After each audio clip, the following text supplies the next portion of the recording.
Now, in a world in which feature-length animations from black filmmakers, especially those from Africa, are very rare, Nigeria seems to be brimming with talent. Its animation scene is growing, helped by productions like Vainglorious, written and directed by the student producer Gabriel Oshiomati Ugbodaga. The production is set against the backdrop of the traditional northern Nigerian boxing style known as dambe, and the story revolves around the conflict between a talented boxer, Haruna, who must confront a father striving to secure his daughter's future. Both men face painful struggles of identity and risk.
Ouch.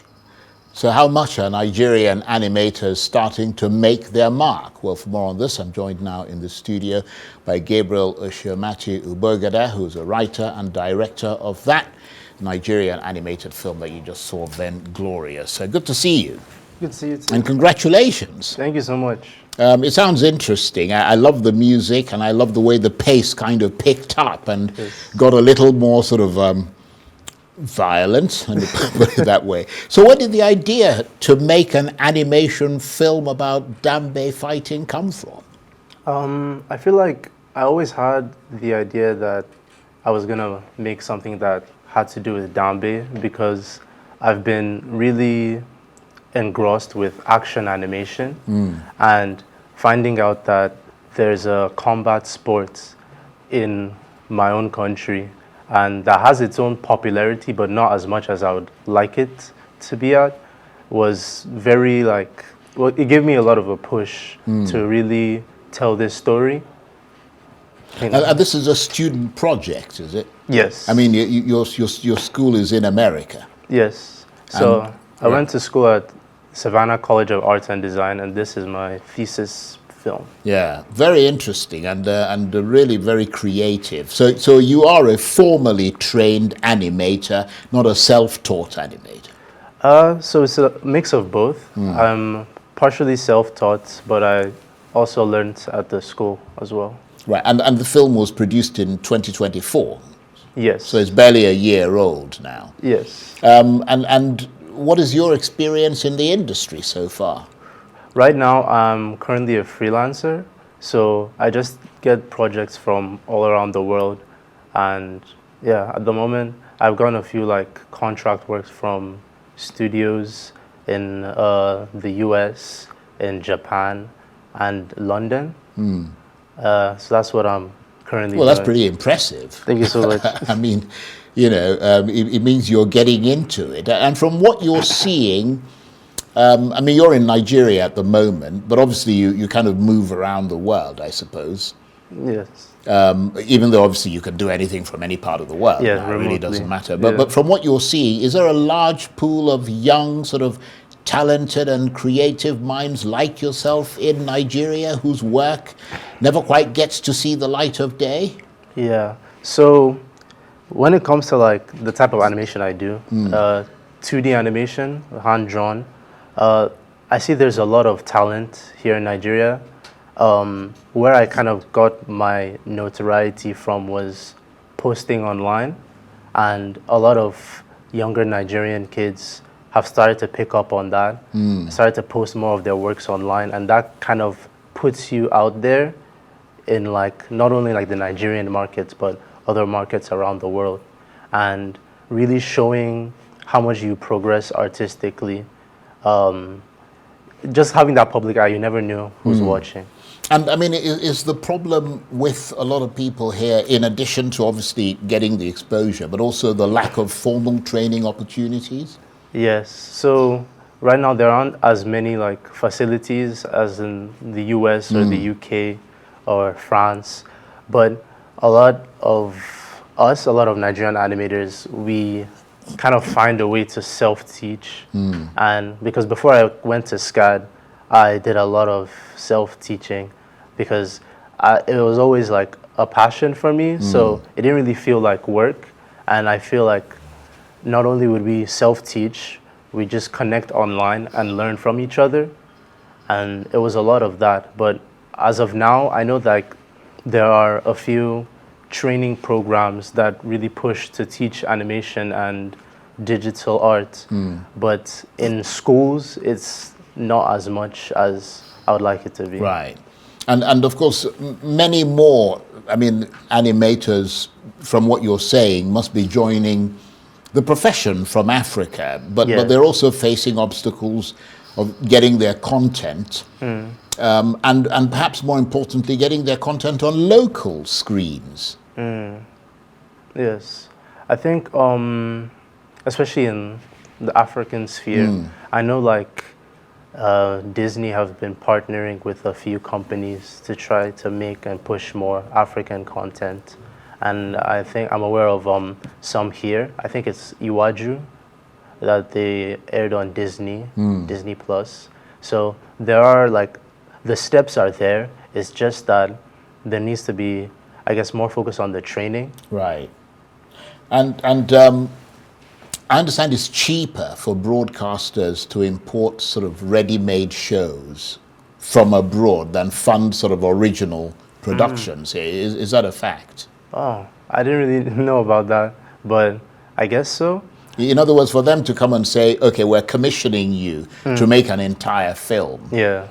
It would be cheaper for them to simply buy something that's already there. Is that a fact? Because a lot of shows or a lot of films, short films that get picked up on in festivals, it's usually like producers just kind of go out and scout them, and like let's say Netflix can hand like a creator a deal for their project, usually after it's made and after it's like done the whole festival run. So that is pretty common, yes. Well, let's just return to your animated film, Vainglorious. I understand it's received awards and lots of commendation. Tell us about that. Oh, yes. So recently we went to the Atlanta Film Festival. We had screenings in Los Angeles. We had screenings in New York, Long Island Film Festival, Long Island International Film Festival, as well as I think one in London as well. It has a lot of recent accolades, which is pretty exciting. Well, it's very, very impressive, I have to say. I mean, it's really a student project, isn't it? Yes. Although you said you made it with the intention of it going beyond sort of the classroom. Yes. But, I mean, you must really be quite not only surprised but impressed with yourself. Yes. I think like... And you have every right to be. I mean... Thank you. Thank you so much. You know, so where can people see your film if they want to? Right now, it's up for public viewing on YouTube. Right. If you search up Vainglorious, and under the production studio started by my close friend, I think he's still in the US, STL Productions. If you search up Vainglorious STL Productions, it will show up on YouTube. Right. And I mean, what are some of the animated or animations from sort of, you know, the past and all that kind of inspired you? I mean, I have to say that one of my favorites, and I suppose that probably tells my age, is things like Charlie Brown, and I love Charlie Brown, and I love you know, Tom and Jerry, Top Cats, all those kinds of things, you know. Yeah. Although, to be fair, that some of those things were actually before my time. but I mean, I love things like Popeye and so on. I mean, they're really masterpieces, aren't they? Oh, they and are. I would imagine that you can relate to them because they're all sort it's of all hand-drawn. hand-drawn, yeah. Yes. I think a major influence was a lot of Japanese and Korean action animation. From You like action, do you? I can see that in your film. Yes. Thank you. You like people getting their lights punched out. As well as normal character animation. A big influence was that Eastern animation side because there's a lot of subtlety in Right. like how they approach those types of animation, as well as like the Western animation. It's just in like really, really well done 2D animation because nowadays everything is going like 3D and hybrid, which is really cool. I really like the hybrid animation, but I stick to like 2D a lot because this is what I started with. Yes, absolutely. And I mean, you obviously want to move on, I mean, move higher and sort of to the next stage. I mean, and you're getting, I mean, you're doing bit parts at the moment. Is that it? You contribute to sort of parts of a production. So recently, or for the film, I was involved in the storyboarding process, Right. the writing process, and a large chunk of the animation process. So I was. And obviously you're learning from all that Yes, as well. yeah. yes. I try to like get like as much as I can from all fields, so I can like be a director. That's like my current goal. Right. So I mean, you've done Vainglorious. It's received a lot of accolade. I mean, it's put you in prime position. I mean, here you are on our television sets, and I mean, you're going to all these film festivals around the world and so on. What's next for you? What's next? Oh, I mean, are you planning another film? Are you working on your own sort of complete film production, animation? so right now I have like a couple ideas. A major inspiration is my grandfather. Right. He too is an artist, an artisan, an architect, Dimas Moko. Right. And I have like a couple of inspirations from him to start my next film. Right. And Okay, that's him on the screen. Yes. Right. Okay. Well, I wish you all the very best, and thank you so very much much. indeed for coming in to share with us, and congratulations. Thank you Gabriel Oshiomati Ugbodaga is writer and director of the Nigerian animated film Vainglorious. Good to meet you. Good to meet you too. That's it for this edition of Arise Primetime. Join us again tomorrow from me and the entire team here in Abidjan and Orca. Bye-bye, and thank you for watching.